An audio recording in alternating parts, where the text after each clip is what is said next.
স্বর্ণ ব্যবসায়ী খুনের তদন্ত দায়িত্ব নিল বিধাননগরের গোয়েন্দা দপ্তর। এই মুহূর্তে খবর পাওয়া যাচ্ছে, আপনারা জানেন যে নিউ টাউনে স্বর্ণ ব্যবসায়ী খুনের ঘটনা ঘটেছিল, তার তদন্ত এবার করবে বিধাননগরের গোয়েন্দা দপ্তর। যত দিন যাচ্ছে নিউ টাউনের স্বর্ণ ব্যবসায়ী খুনে একের পর এক চমকে দেওয়ার মতন তথ্য সামনে এসেছে।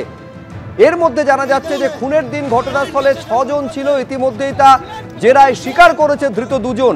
আর ঠিক কি ঘটেছিল, কিভাবে এই খুনের ঘটনা ঘটানো হলো, এই খুনের ঘটনার সঙ্গে সরাসরি কারা জড়িত, অভিযুক্ত বিডিওর কি ভূমিকা রয়েছে, প্রত্যেকটা একেবারে খতিয়ে দেখার দায়িত্ব এবার তুলে নিল বিধাননগরের গোয়েন্দা দপ্তর। ময়ূক ঠাকুর চক্রবর্তী আমাদের প্রতিনিধি আরো বিস্তারিত বলতে পারবেন এ নিয়ে, কি খবর রয়েছে ময়ূক? দেখো শুভ্র, দত্তাবাদেই স্বর্ণ ব্যবসায়ী খুনের ঘটনায় যেখানে অপহরণ, খুন, অপরাধমূলক ষড়যন্ত্র, তথ্য প্রমাণ লোপাট, চুরি এরকম মারাত্মক সেকশন ছিল, সেই তদন্ত এতদিন পর্যন্ত বিধাননগর দক্ষিণ থানা করছিল এবং বিধাননগর দক্ষিণ থানা এই তদন্তে ইতিমধ্যেই 2 জনকে গ্রেফতার করেছে, যার মধ্যে একজন বিডিওর কলকাতায় এলে বিডিওর যে গাড়ি চালায় সেই গাড়ির চালক এবং আরেকজন বিডিও ঘনিষ্ঠ কন্ট্রাক্টর, তিনি উত্তরবঙ্গে থাকেন। এই 2 জনকে গ্রেফতারের পর তাদেরকে জেরা করে পুলিশ আধিকারিকরা এটাও জেনেছেন যে ঘটনাস্থলে 6 জন ছিলেন, তারা বেপরোয়াভাবে মারধর করছিলেন। আচমকাই এই 6 জনের মধ্যে একজন ওই স্বর্ণ ব্যবসায়ীর মাথার পেছনের দিকে আঘাত করে। যখন সেই আঘাত হয় তখনই স্বর্ণ ব্যবসায়ী তিনি অজ্ঞান হয়ে যান এবং অজ্ঞান হওয়ার কিছুক্ষণের মধ্যে তিনি মারা যান। এরপরই এই অভিযুক্তরা ওই দেহ নিয়ে তারা যাত্রাগাছিতে খালের ধারে গিয়ে দেহটা ফেলে দিয়ে আসে এবং দেহ যখন তারা ডিসপোজ করতে যায় তখন একটা নীলবাতি গাড়িতে করে তারা যাত্রাগাছি গেছিল। সেখান থেকে দেহ ডিসপোজ করে তারা ফেরত চলে আসে এবং ফেরত আসার পরে ঘটনা হয় 28 তারিখ। ঘটনার ঠিক পরের দিন 29 তারিখ অর্থাৎ বুধবার দিন তারা নিউ টাউন থেকে কলকাতা বিমানবন্দর যাওয়ার জন্য একটা অ্যাপ ক্যাব ভাড়া করে। কেন অ্যাপ ক্যাব ভাড়া করে? কারণ তারা মনে করেছিল অভিযুক্তরা যে নীলবাতি গাড়ি নিয়ে যদি তারা এয়ারপোর্টে যায় সেক্ষেত্রে তারা সিসিটিভিতে আইডেন্টিফাইড হয়ে যেতে পারে, রাস্তার সিসিটিভি রয়েছে। ঠিক সেই কারণেই তারা একটা অ্যাপ ক্যাব ভাড়া করে এবং অ্যাপ ক্যাবে 2 জন কলকাতা এয়ারপোর্টে যায়। তাদের মধ্যে একজন ছিলেন তুফান, যাকে ইতিমধ্যেই পুলিশ আধিকারিকরা অ্যারেস্ট করেছেন, যিনি মার্ডারের সময় ঘটনাস্থলে উপস্থিত ছিলেন, যিনি বিডিওর ঘনিষ্ঠ কন্ট্রাক্টর। এবং এই তুফানের সঙ্গে আরো একজন ছিলেন।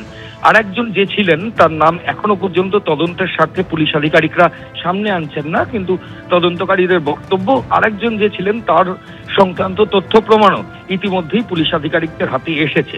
ফলত এই 2 জন ছাড়া বাকি 4 জন কারা, তাদের এক্স্যাক্টলি কি রোল ছিল, কারা কখন কোথায় পালিয়ে গেল, সেই গোটা বিষয়টা তদন্তকারী আধিকারিকরা দেখছেন। গতকালই সরকারি আইনজীবী বিধাননগর আদালতে দাবি করেন যে এই গোটা ঘটনায় বিডিও ঘটনাস্থলে উপস্থিত ছিলেন, সেই ভিডিও ফুটেজ ইতিমধ্যেই পুলিশের কাছে এসেছে। এই জায়গায় দাঁড়িয়ে এই তদন্তে আরো 4 জনের সামনে আনা এবং তাদের উপস্থিত থাকার বিষয়টা এটা যথেষ্টই তাৎপর্যপূর্ণ বলে মনে করা হচ্ছে এবং তদন্তকারী আধিকারিকরা বলছেন যে এই তদন্ত এতদিন পর্যন্ত বিধাননগর দক্ষিণ থানা করছিল, সেই তদন্তভার এবার বিধাননগরের গোয়েন্দা পুলিশ তারা এরপর থেকে দত্তাবাদের এই খুনের ঘটনার তদন্ত করবে। বেশ ময়ূক, তুমি আমাদের সঙ্গে থাকো। এবার যার বিরুদ্ধে অভিযোগ উঠছে অর্থাৎ সেই অভিযুক্ত বিডিও আগেও ষড়যন্ত্রের তত্ত্ব খাড়া করেছেন, এবারও তিনি বলছেন তিনি ষড়যন্ত্রের শিকার। নিউ টাউনে স্বর্ণ ব্যবসায়ীকে অপহরণ এবং খুনের যে অভিযোগ, সেই ঘটনায় ইতিমধ্যেই বিডিও ঘনিষ্ঠ 2 জনকে গ্রেফতার করা হয়েছে, কিন্তু অভিযুক্ত বিডিও অর্থাৎ রাজগঞ্জের বিডিও প্রশান্ত বর্মন তিনি ফের ষড়যন্ত্রের অভিযোগ করেছেন। তিনি আগেও বলেছেন নিজেকে দাবাং অফিসার বলে দাবি করেছেন, তাকে শুইয়ে দেওয়ার জন্য চক্রান্ত করা হচ্ছে বলে অভিযোগ করেছেন। আজকে ফের সেই চক্রান্তের তথ্যে অনড় রয়েছেন তিনি। আজকে কি বললেন দেখুন। যে আমি আগেও বলেছি এটা ষড়যন্ত্র চলছে, চক্রান্ত চলছে। ষড়যন্ত্রকারীরা বেশি দূর আর দৌড়াতে পারবে না, কারণ ষড়যন্ত্রকারীদের পরাস্ত হবেই, কারণ বিচার বিভাগ আছে। তার সাথে সাথে একটা কথা বলি, এই প্রশান্ত বর্মন পাবলিক সার্ভিস কমিশনের ইতিহাসে আমি প্রথম রাজবংশী ক্যান্ডিডেট যেখানে সর্বপ্রথম হয়েছিলাম। সেই প্রথম হওয়ার পর থেকেই ষড়যন্ত্রকারীরা আমার পিছনে লেগেছিল, তারা কোনো দিক দিয়েই আমাকে পরাস্ত করতে পারেনি।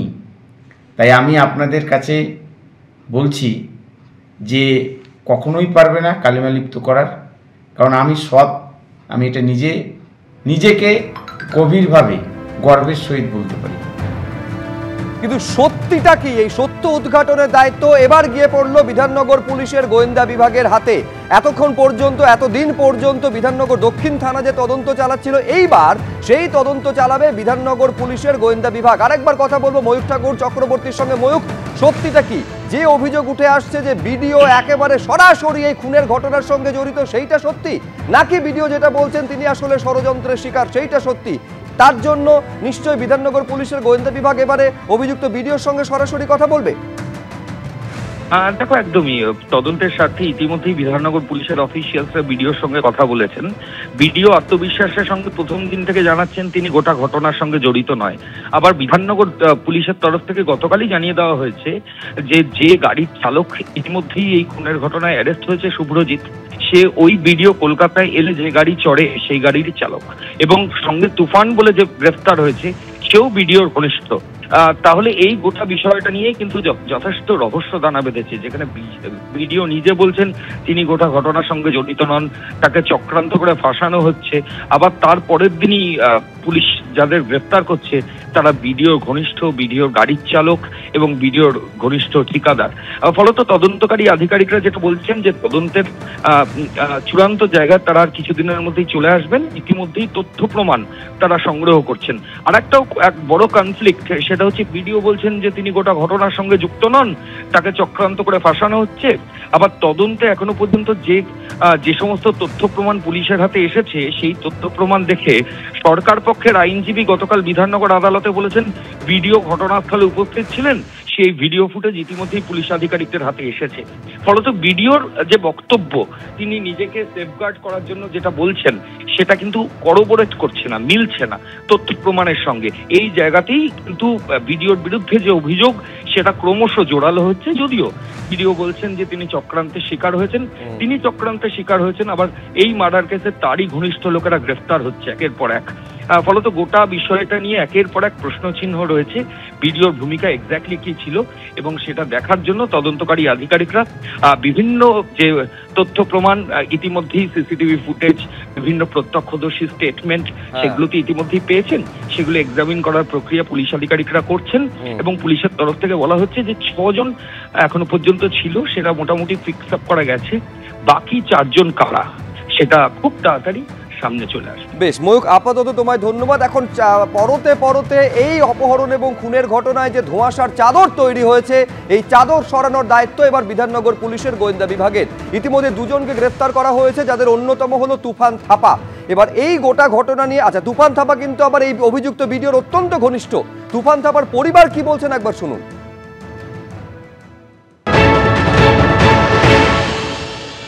वो मालूम नहीं है। वीडियो हमारा ब्लॉक का वीडियो साहब है, उनका तो हम पहचानना पड़ेगा ही। उसका बाद में 1 साल भी नहीं बैठा होगा, 6 महीने बैठा होगा, वो तो ट्रांसफर हो गया, कहाँ ट्रांसफर हो गया वो चीज मालूम नहीं है। हमको मालूम नहीं है बात। उनका घर और हमारा घर घटना हुआ था, जो मर्डर वाला घटना हुआ था, उनका विजुअल सीसीटीवी कैमरा फुटेज में वही मार रहे, क्या बोलेंगे आप? इसके बारे में हमको कुछ पता नहीं है, उन्हीं को पता है क्या हुआ क्या नहीं हुआ, क्योंकि उनका साथ में हमारा संपर्क थोड़ा दूरिया है, इसीलिए हम बोल नहीं सकेगा। वीडियो अभी बोल रहे हैं कि उसके साथ कोई रिलेशन नहीं था, पहचानते नहीं है उनको, तो इस बारे में हम क्या बोल सकते हैं? ये दोनों के बीच में क्या हुआ क्या नहीं, हमारा तो रिश्ता ठीक से नहीं है ना, वीडियो के साथ में है ठीक से रिश्ता। जो घटना घटा, आप क्या बोलना चाहते हैं? इसीलिए तो हम देखना चाहते हैं कि क्या घटना हो गया है, मतलब क्या हुआ है।